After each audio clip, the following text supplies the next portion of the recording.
Do you want to make 2D animations but don't have the patience to draw 30 frames per second? Yeah, me too. So today I'm trying 2D animation in Blender, and honestly, you don't even need to be good at drawing to make something that looks great using this program, as long as you learn the right workflow and don't make the same mistakes as I did. I recently posted a video where I tried 3D animation for the very first time. In that video I learned that you don't need to remodel each individual pose like the way you redraw each frame in 2D animation. Instead you just model the start and finish poses, and the program, Blender in this case, did everything in between. This was really confusing to me. How could 3D animation be so much more efficient than 2D animation? And ultimately it comes down to the program Blender doing its magic and somehow predicting the movement between two poses. But then one day I came over a video where someone was drawing in Blender, like normal 2D drawing. This meant that you could utilize the Blender magic for your 2D drawings as well. Why has no one ever told me about this before? I have been 3D modeling in Blender quite a bit and I have never stumbled upon 2D anime.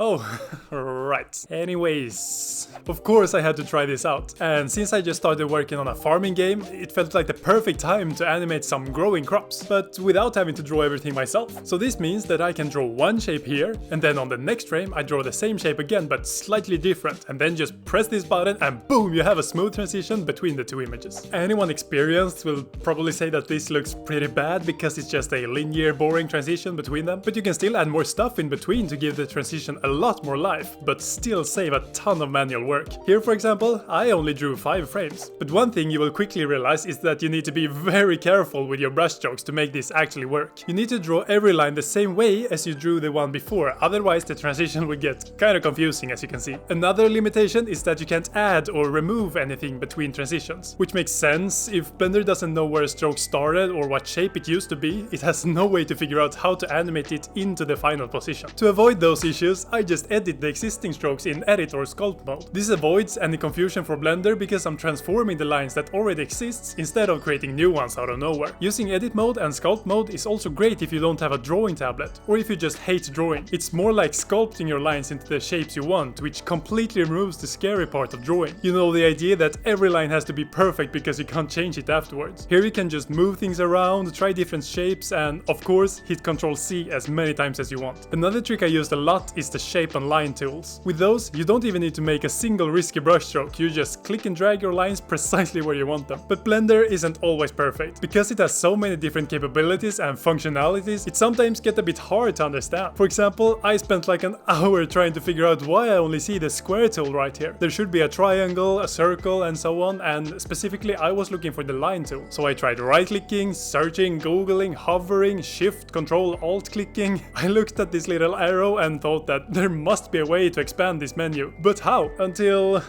you click and hold. In what desktop app universe is click and hold a standard control? Dude, why not just right click? I would have bought it if it was a mobile app, but come on. Now that I think about it, maybe it is because people are using drawing tablets a lot when in drawing mode, but you can still right-click with a pen, I think. But even though Blender can be a bit hard to learn, it offers a lot of helpful tools. This noise function, for example, it adds a little wobble to your lines. In a normal drawing program, you'd have to redraw the same frame 2 or 3 times with slight variations to get this effect. But in Blender, it's just a couple of clicks and then you can tweak the settings however you want. And on the growing plant, it adds so much life to the animation. If you have ever used Blender before, the 2D tools actually feel pretty familiar, almost like sculpting, just with lines instead of geometry. And even if you're new to Blender but want to try 2D animation, I still think it's totally worth a shot. It takes a lot of pressure off when you're not completely comfortable with drawing. I hope you give it a try and please let me know what you think. Anyway, here's my finished animation of this carrot plant. If you want to know how it looks inside of an actual game, make sure to subscribe because I will soon release a video where I try to make the world's simplest farming game. The animation is not perfect, but I would never have been able to make a slow animation like this with 700+ frames without the use of Blender. Thank you so much for watching. Please let me know your thoughts on Blender 2D in the comments and I will see you in the next video. Bye bye.